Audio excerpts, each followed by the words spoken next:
Hello दोस्तों, good morning. स्वागत है एक बार फिर से आप सभी का एमजेटी एजुकेशन में। साथियों, आज है 8 मई और आज की वीडियो में हम लोग बात करेंगे 8 मई 2025 के most important daily current affair के क्वेश्चंस के बारे में।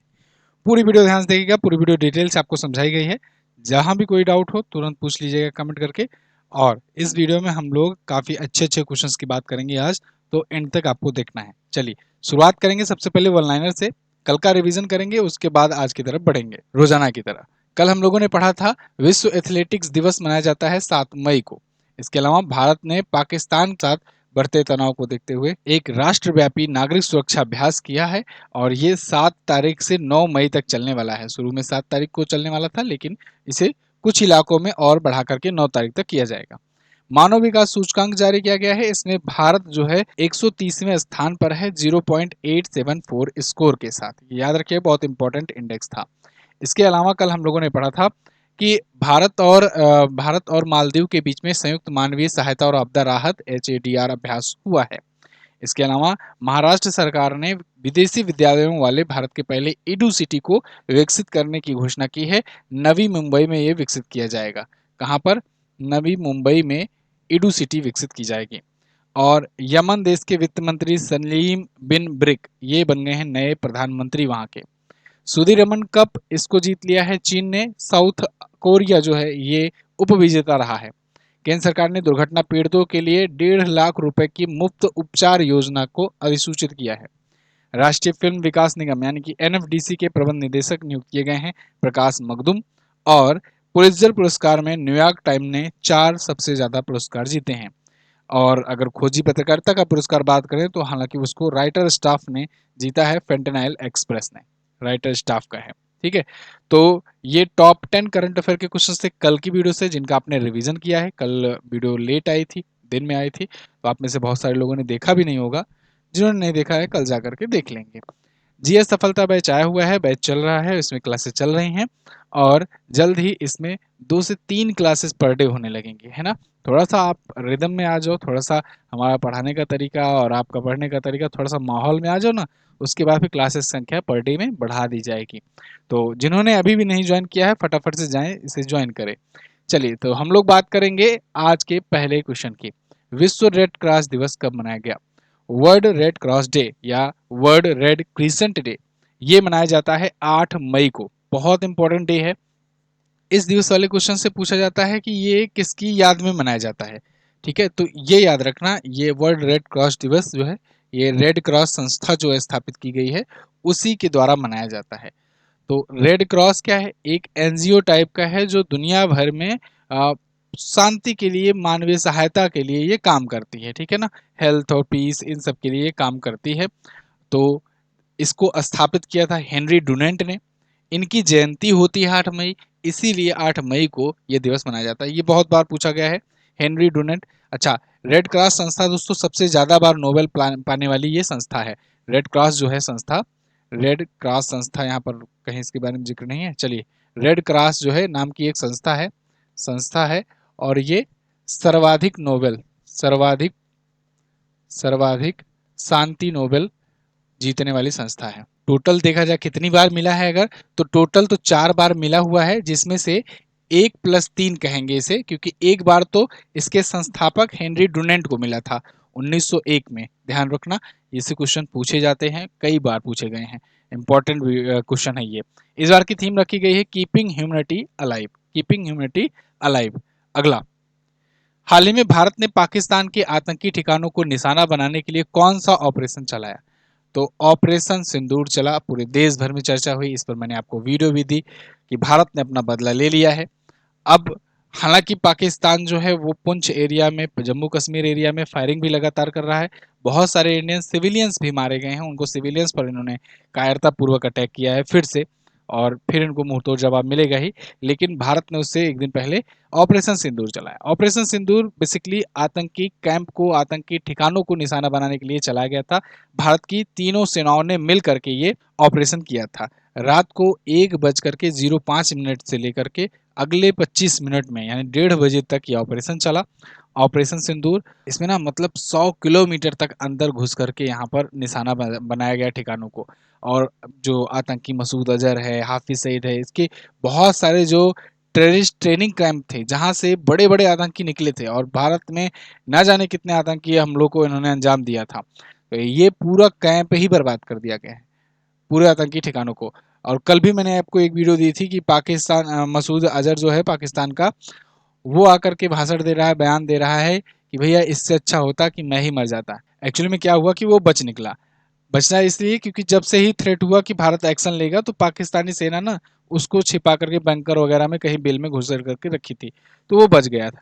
लेकिन उसके परिवार के 10 लोग मारे गए और परिवार में उसकी बहन, 4 बहनें, जीजा, फूफा सब गए उनके, है ना। तो इसीलिए अब उन सबको ये जनाजा दे रहा था, तो फिर कहा कि इससे अच्छा मैं ही मर गया होता। मरोगे, तुम भी मरोगे।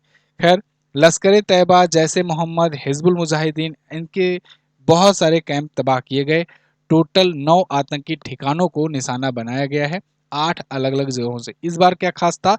इस बार खास ये था कि पीओके में हर बार तो होता था ऑपरेशन जब भारतीय सेना करती थी, इस बार पाकिस्तान में भी घुस करके 100 किलोमीटर अंदर घुस करके ठिकाना बनाया गया, जो उन लोगों ने सोचा भी नहीं था। खैर, ऑपरेशन सिंदूर पर ज्यादा डिटेल के लिए आप कल की वीडियो देख सकते हैं। भारत ने बदला ले लिया है। अगला क्वेश्चन देखते हैं, हाल ही में जर्मनी के 10वें चांसलर कौन बने हैं? तो जर्मनी के 10वें चांसलर साथियों बन गए हैं फ्रेडरिक मर्ज। याद होगा जब इन्होंने चुनाव जीता था तब भी मैंने आपको बताया था। 10वें चांसलर ये जर्मनी के बने हुए हैं और जर्मनी के इतिहास के सबसे बुजुर्ग ये बने हुए हैं। चांसलर क्या होता है? जैसे अपने यहाँ प्रधानमंत्री होता है सबसे बड़ा पद, राष्ट्रपति तो होता है मान लो संवैधानिक पद सबसे बड़ा, लेकिन सबसे ज्यादा पावरफुल पद जो होता है वो प्रधानमंत्री होता है भारत में। ऐसे ही वहां पर भी राष्ट्रपति तो पद होता है वहां भी, लेकिन जो सबसे पावरफुल पद होता है वो होता है चांसलर का। तो चांसलर अभी तक अलाफ एस्कॉल्स थे, अब ये जीत गए हैं फ्रेडरिक मर्ज, ठीक है ना। तो ये अलाफ एस्कॉल्स का स्थान लेंगे, 6 मई को अपना ये पद ग्रहण कर लिए हैं। तो 69 ईयर के हैं और जर्मनी के इतिहास के दूसरे सबसे उम्रदराज चांसलर बन गए हैं। जर्मनी की राजधानी बर्लिन होती है, मुद्रा यूरो होती है। राष्ट्रपति फ्रांक वाल्टर स्टेमायर है, ठीक है। कहाँ पर है जर्मनी? तो अगर आप वर्ल्ड मैप में देखोगे, जैसे ये रहा अपना प्यारा भारत, तो यहाँ से आप रिलेट कर पाओगे यूरोप में। अगर आप आ जाओगे यहाँ से तो यूरोप में ही एक देश आपको ये दिखेगा, जर्मनी। काफी इसका समृद्ध इतिहास रहा है और काफी कंट्रोवर्शियल भी रहा है, हिटलर यहीं से था। जर्मनी यहाँ पर है, जर्मनी की राजधानी मैंने आपको बताया बर्लिन, ठीक है ना। यूरोप के बड़े बड़े देशों में इसका नाम आता है, बड़े बड़े देशों में जैसे पोलैंड, जर्मनी, फ्रांस, इसके अलावा इधर स्पेन और इधर ब्रिटेन, इधर यूक्रेन, ऐसे बड़े बड़े हैं 5-6 देश, बाकी तो सब छोटे छोटे देश हैं। किस राज्य सरकार ने भारत का पहला trans media entertainment city creator land launch किया? तो दोस्तों आंध्र प्रदेश ना, आंध्र प्रदेश की गवर्नमेंट वर्तमान में आंध्र प्रदेश को बिल्कुल एडवांस हाईटेक बनाने पर लगी हुई है। मैंने आपको पिछले दिनों में कई ऐसे क्वेश्चन बताए हैं, जैसे जैसे मैंने आपको बताया पहला क्वांटम कंप्यूटिंग गांव गांव क्वांटम कंप्यूटिंग गांव बताया कि ये विकसित कर रहे हैं। इसके अलावा पहला बताया था रीन्यूएबल एनर्जीज चलने वाला सिटी बनाएंगे अमरावती को। अब एक और क्वेश्चन जोड़ लो, क्रिएटर लैंड बनाया जाएगा। क्रिएटर लैंड क्या होगा? बिल्कुल एडवांस तरीके से इसको डेवलप किया जाएगा, एक स्टेट कैपिटल रीजन बनाया जाएगा, जैसे उत्तर प्रदेश बना है, आपको पता होगा। देखो यहाँ पहले तो आंध्र प्रदेश लगा दो ऑप्शन। देखो आपको याद होगा कि मैंने आपको एक बार बताया था कि उत्तर प्रदेश बन गया है पहला ऐसा राज्य जो दिल्ली एनसीआर की तर्ज पर लखनऊ एससीआर विकसित करेगा। एससीआर मतलब कि स्टेट कैपिटल रीजन, है ना। ये क्या होता है? जैसे दिल्ली है तो दिल्ली में क्या होता है कि सबको अपना हेडक्वार्टर बनाना है, सबको अपनी संस्थाएं खोलनी है, सबको दिल्ली में ही रहना है। तो दिल्ली को भीड़ भाड़ मुक्त करने के लिए दिल्ली को थोड़ा सा और बड़ा किया गया। तो 35 जिलों को, आसपास के 35 जिले, इसमें राजस्थान के, हरियाणा के, उत्तर प्रदेश के, इन सबको जोड़ करके, इन सबको मतलब कि ऐड करके एक योजना लाई गई, दिल्ली एनसीआर। तो इसके तहत 35 जिले आते हैं, है ना। उसमें उत्तर प्रदेश के भी 8 जिले आते हैं। तो ऐसे ही दिल्ली एनसीआर बनाया गया, मतलब आसपास के जिलों को भी विकसित किया गया कि भाई आप लोग यहाँ पर भी रह लो, वही सुविधा धीरे धीरे वहां पे मिलेगी। तो मतलब वो विस्तारीकरण हो गया। ऐसे ही स्टेट कैपिटल रीजन लाया गया लखनऊ में, उत्तर प्रदेश बना था पहला राज्य। तो इसमें भी ये, हालांकि अभी ये प्रोजेक्ट चल रहा है, इसमें भी ये कहा गया कि लखनऊ के आसपास के जो शहर हैं, सीतापुर, बाराबंकी, अमेठी, इन सबको विकसित किया जाएगा और एक स्टेट कैपिटल रीजन के तहत समझ लो लखनऊ का विस्तारीकरण होगा। ऐसे ही आंध्र प्रदेश ने कहा है कि हम भी स्टेट कैपिटल रीजन बनाएंगे और यहाँ पर इसको इतना हाईटेक बनाएंगे, भारत की पहली ट्रांस मीडिया एंटरटेनमेंट सिटी होगी। नाम इसको देंगे क्रिएटर लैंड। बात समझ में आई? यहाँ पर इसकी डिटेल आप देख पाओगे। Andhra Pradesh to host India's first transmedia city creator land. तो ट्रांस मीडिया सिटी इंटरटेनमेंट के लिए तो ये क्रिएटर लैंड पहला ही होगा इनका, लेकिन जो स्टेट कैपिटल रीजन बनाएंगे उसमें ये दूसरा होंगे। ये घोषणा जो वहां के सीएम हैं चंद्रबाबू नायडू, उन्होंने वेब शिखर सम्मेलन में किया। वेब समिट कब हुआ था? अभी कुछ दिन पहले ही मैंने आपको बताया था ना कि पीएम मोदी ने जा करके world audio visual summit, audio visual entertainment summit, इसका उद्घाटन किया था। कहां पर? मुंबई में। तो ये मुंबई में आयोजित किया गया था, ये बात ध्यान रखना, बहुत इंपॉर्टेंट है। उसी समिट में इन्होंने भी ये अनाउंसमेंट किया कि हम भी अपने यहाँ क्रिएटर लैंड बनाने वाले हैं। इसमें 10,000 करोड़ का निवेश करेंगे, 25,000 से ज़्यादा नौकरियां इसमें बनेंगी। इसमें फिल्म निर्माण बनेगा, फिल्म सिटी टाइप भी बनेगा, ये गेमिंग होगा, एआई, संगीत, वर्चुअल प्रोडक्शन, ये सब भी इसमें होगी। ठीक है जी। आप आंध्र प्रदेश के बारे में देखना चाहोगे, आंध्र प्रदेश यहाँ पर दिख जाएगा। ये जो राज्य है ये है आंध्र प्रदेश। अमरावती राजधानी इसकी है। चंद्रबाबू नायडू जो है ये टीडीपी पार्टी से, देखो पार्टी का नाम मैं आपको हमेशा बताता हूँ, याद रहे जिससे आपको, तेलुगु देशम पार्टी से ये है। ठीक है, सीएम। और जस्टिस एस अब्दुल नजीर यहाँ के गवर्नर हैं। आंध्र प्रदेश में कोलेरू झील है, पुलिकट झील है, श्री वेंकटेश्वर नेशनल पार्क है, राजीव गांधी नेशनल पार्क है। वेलम केप्स फेस्टिवल होता है, लोक नृत्य में कुचिपुड़ी, ये बहुत फेमस है। धमाल, माथुरी, डंडरिया, ये यहाँ भी होता है। 26 जिले हैं, 175 विधानसभा में सीटें हैं, 25 लोकसभा में और 11 राज्यसभा में यहाँ से सीट जाती है। अगला, किस राज्य सरकार ने 5 मई को व्यापारी दिवस मनाने की घोषणा की है? तो 5 मई को साथियों व्यापारी दिवस मनाया जाएगा तमिलनाडु में। तमिलनाडु की गवर्नमेंट ने, तमिलनाडु के सीएम एम.के. स्टालिन ने अनाउंस किया है कि यहाँ पर 5 मई को व्यापारी दिवस यानी ट्रेडर्स डे मनाया जाएगा। ट्रेडर्स डे क्यों? क्योंकि ट्रेडर्स डे जो होगा वहाँ पर एक बड़ा लघु और मध्यम उद्योग को टारगेट करेगा। वहाँ के व्यापारी जो हैं अपने लिए एक दिन एक जुड़ाव महसूस कर पाएंगे और इससे थोड़ा सा व्यापार को बढ़ावा मिलेगा, प्रोत्साहन मिलेगा। तो 5 मई को व्यापारी दिवस घोषित किया है सीएम एम.के. स्टालिन ने। तमिलनाडु में मनाया जाएगा। ये राज्य का स्पेशल दिवस है, याद रखना, देशव्यापी नहीं है, ना ही अंतर्राष्ट्रीय है, ये केवल इस राज्य के लिए है व्यापारी दिवस। अच्छा, एक चीज और, एम.के. स्टालिन ने ही जब इस बार बजट पेश कराया था ना, तो उस बजट में रुपया का सिंबल तमिल लैंग्वेज में इन्होंने एक अलग ही सिंबल बनाकर लॉन्च किया था। इस वजह से कंट्रोवर्सी हुई थी, मैंने इस पर आपको वीडियो भी दी थी। तो वो तमिलनाडु ने किया था तमिल लैंग्वेज में, तो इसको आप ध्यान रखना, पूछा जा सकता है आपसे। खैर, तमिलनाडु की अगर बात करें तो मैप में आप देखोगे तो यहाँ पर है भारत का सबसे दक्षिणतम राज्य तमिलनाडु। चेन्नई इसकी राजधानी है, इसका पुराना नाम मद्रास हुआ करता था। 38 जिले हैं, 234 विधानसभा में सीटें हैं, लोकसभा में 39 सीटें हैं और राज्यसभा में 18। ठीक है, यहाँ से जाती हैं। एम.के. स्टालिन डीएमके पार्टी से हैं और आर.एन. रवि यहाँ के गवर्नर हैं। पुलिकट, कालीवली, सिंगानूर, ये यहाँ झीलें हैं। Guindy national park, Annamalai tiger reserve, Mudumalai national park है। पालक्कड़ दर्रा यहाँ पर है। ठीक है, भरतनाट्यम आप जानते हो दुनिया का सबसे प्राचीनतम ये लोक नृत्य है। और अगर हम लोग हाँ बाकी सब चीज बात कर ही लिए हैं, करगट्टम मोलियट्टम भी होता है। अगला अगला क्वेश्चन है, हाल ही में किस केंद्रीय मंत्री ने 22वें भारत टेलीकॉम 2025 का उद्घाटन किया? 22वां भारत टेलीकॉम 2025, इसका उद्घाटन किया है ज्योतिरादित्य एम सिंधिया ने। टेलीकॉम मिनिस्टर हैं ज्योतिरादित्य एम सिंधिया, तो इन्होंने अभी भारत टेलीकॉम का उद्घाटन किया है। 22वां संस्करण था, 6 से 7 मई को आयोजित किया गया नई दिल्ली में। ठीक है, तो ये भारत टेलीकॉम 2025 आयोजन था ये। तो इसकी डिटेल आपको यहाँ पर देखने को मिल जाएगी। ये हुआ, इसका आयोजन करता रहा दूरसंचार उपकरण एवं सेवा निर्यात संवर्धन परिषद और दूरसंचार विभाग। वार्षिक कार्यक्रम है, एक प्रकार का एनुअल मीटिंग है, एक प्रकार का एनुअल समिट है, भारत को विश्व स्तरीय टेलीकम्युनिकेशन सॉल्यूशन प्रोवाइड करने के लिए। भारत सरकार ने बेहतर कनेक्टिविटी के लिए कहां पर ग्रीन फील्ड हवाई अड्डों को मंजूरी दी? तो भारत सरकार ने अभी हाल ही में 2 ग्रीन फील्ड हवाई अड्डों को मंजूरी दी है। कौन कौन सा? कोटा राजस्थान, पुरी ओडिशा। तो उपरोक्त तो दोनों आपका सही हो जाएगा, ओडिशा के पुरी जिले में और राजस्थान के कोटा में। ठीक है, ग्रीन फील्ड एयरपोर्ट बनाए जाएंगे।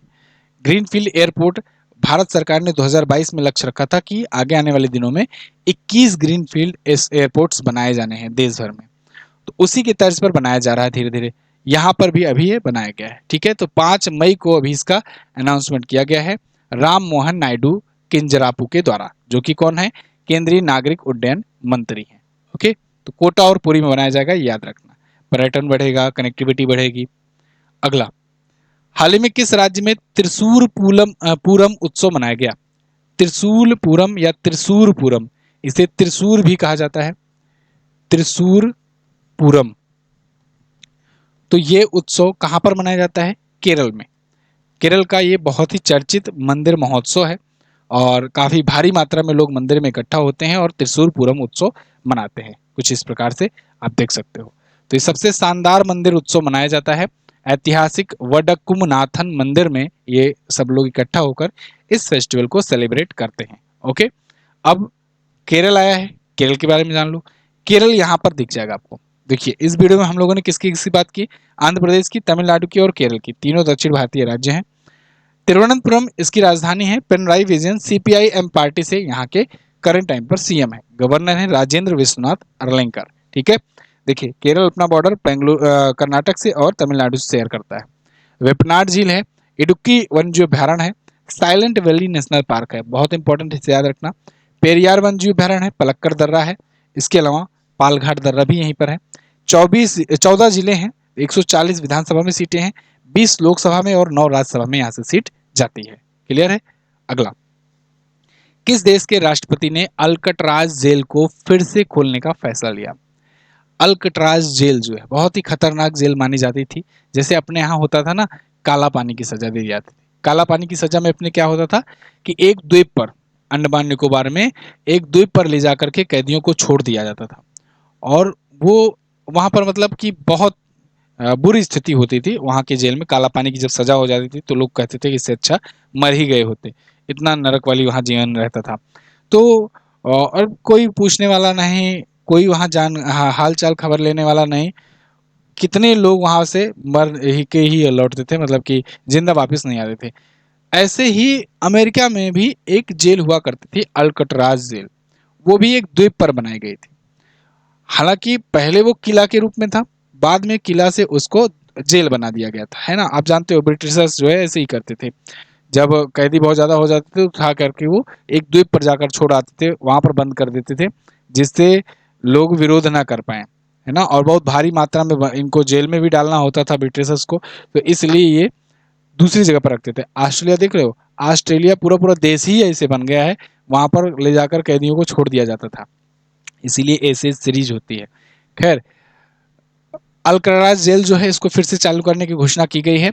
ये अमेरिका के राष्ट्रपति ने घोषणा की है, अमेरिका के प्रेसिडेंट डोनाल्ड ट्रंप, इन्होंने कहा है कि अल्कट्राज जेल को फिर से ओपन करेंगे, कुछ इस प्रकार से। अच्छा, मुझे याद नहीं आ रहा है कौन सी मूवी में मैंने देखा था, लेकिन किसी एक मूवी में ये जेल के बारे में दिखाया गया था, है ना, अल्कट्राज जेल के बारे में। हॉलीवुड मूवी थी, और आप बताइएगा अगर आपको याद होगा तो। खैर, अल्कट्राज जेल बंद कर दी गई थी, ये 1963 में बंद कर दिया गया था। पर्यटन के लिए खोला गया था लेकिन बंद कर दिया गया, फिर नहीं हुआ, कंट्रोवर्सी होने लगी बहुत सारी चीजें। लेकिन अब इन्होंने कहा है कि भाई देखो फिर से खोलेंगे, और इनका ये कहना है कि हम कैदियों के लिए खोलेंगे, पर्यटन के लिए नहीं, है ना। मतलब ये जब ये 1850 के दशक में पहले किले के रूप में बना, फिर उसके बाद इसको 1910 11 12 में इसको बना दिया गया जेल, और उसके बाद 1963 में आकर के इसको बंद कर दिया गया, फिर पर्यटन के लिए खुला था कि चलो यहाँ पर क्या क्या होता था, इतिहास लोग जान पाए। अब इन्होंने कहा है कि अब जो इलीगल इमिग्रेंट आएंगे उनको उठा के इसी में डालेंगे। सैन फ्रांसिस्को के golden great bridge gate bridge के पास ये कैलिफोर्निया के तट पर स्थित है। ठीक है, तो ट्रंप भाई हैं, कुछ भी कर सकते हैं। अगला, किन दो राज्यों के बीच भारत का पहला अंतर राज्य चीता कॉरिडोर बनाया जाएगा? ये बहुत इंपॉर्टेंट क्वेश्चन है, बहुत इंपॉर्टेंट क्वेश्चन है। इंटर स्टेट चीता कॉरिडोर, तो ये बनाया जाएगा राजस्थान और मध्य प्रदेश के बीच में। राजस्थान के एक नेशनल पार्क और मध्य प्रदेश के 2 टाइगर रिजर्व, इनको जोड़ करके एक ये बनाया जाएगा चीता कॉरिडोर। ठीक है, आप जानते हो चीता अब लाए जा रहे हैं बड़ी मात्रा में दक्षिण अफ्रीका से, बोत्सवाना से और नमीबिया से। तो इन 3 अफ्रीकी देशों से जब लाए जा रहे हैं तब इनको थोड़ा सा देश भर में अब डाइवर्सिफाई किया जाएगा। अब तक तो कुनो नेशनल पार्क में लाए गए थे, फिर आपने देखा कि प्रभास नाम का और एक दो दो चीते को कुनो नेशनल पार्क से उठा करके गांधी सागर नेशनल पार्क में डाला गया, है ना। क्या नाम था, प्रभास नाम था, और दूसरा नाम याद नहीं आ रहा, आप लोग कमेंट करके बताइएगा। तो अब उसके बाद मतलब कि मध्य प्रदेश में अब 2 ऐसे नेशनल पार्क हैं या 2 टाइगर रिजर्व हैं जहां पर ये स्थित है। अब इसके बाद राजस्थान में भी डालने की बात की जा रही है, फिर गुजरात में भी डाला जाएगा, मतलब देश भर में चीतों को डाला जाएगा, जिससे देश भर में चीते आ जाएं। तो एक कॉरिडोर बनाया जा रहा है। कॉरिडोर इसलिए कि वो कुनो नेशनल पार्क, गांधी सागर अभ्यारण्य से बढ़कर अब मुकुंदरा हिल्स में भी जा सके, जो कि राजस्थान में स्थित है। ठीक है, तो 17,000 वर्ग किलोमीटर का ये होगा चीता कॉरिडोर। ठीक है, चीता कॉरिडोर। अब देखिए, जैसे रोड के लिए एक कॉरिडोर होता है ट्रांसपोर्ट सिस्टम के लिए, तो क्या होता है, हाईवेज बनाए जाते हैं, है ना, रोड का कॉरिडोर होता है। जब यहाँ पर चीता कॉरिडोर बनाया जाएगा तो इसको मतलब एक प्रकार से कनेक्ट किया जाएगा जंगलों को, जिससे चीता यहाँ से वहां भी जा सके। ये उनके लिए गलियारा होगा, उनके लिए कॉरिडोर होगा। ठीक है, प्रोजेक्ट चीता की शुरुआत साथियों 2022 से की गई थी, जब नमीबिया से सबसे पहले 8 चीते लाए गए थे भारत। उसके बाद दक्षिण अफ्रीका से लाए गए, और अभी अब बोत्सवाना से भी डील हुई है, इससे भी लाए जाएंगे। ठीक है, प्रोजेक्ट टाइगर की शुरुआत 1973 में हुई थी। प्रोजेक्ट क्रोकोडाइल की शुरुआत हुई थी 1975 से। प्रोजेक्ट हाथी की शुरुआत हुई थी, यानी प्रोजेक्ट एलिफेंट की शुरुआत हुई थी 1992 से। सारी डिटेल में कई बार आपको बता चुका हूँ, नोट डाउन भी कर लेना। तो ये थे साथियों आज के दिन के टॉप 10 करंट अफेयर के क्वेश्चंस। आई होप आपको वीडियो पसंद आई होगी। ये सफलता बैच लाइव है, जिनको जिनको ज्वाइन है करना है कर लें जाकर के एमजीटी ऐप पर। और कल मैंने आपसे पूछा था क्वेश्चन, किस देश ने सबसे अधिक बार फीफा महिला विश्व कप जीता है, तो अमेरिका ने जीता है, 4 बार जीता है इन्होंने, 4 बार जीता है। और अखिल भारतीय फुटबॉल महासंघ का 2024-25 का सत्र महिला खिलाड़ी का पुरस्कार किसने जीता, तो इसको सौम्या गोकुलोत ने जीता है। आज आपको क्या बताना है, आज बताना है सुधीर रमन कप किस खेल से संबंधित है। इसके अलावा पुलित्जर पुरस्कार की शुरुआत कब से हुई। दोनों क्वेश्चन महत्वपूर्ण है, बताइएगा डिटेल में। मिलेंगे साथियों अगली वीडियो में, तब तक के लिए नमस्कार, जय हिंद, वंदे मातरम।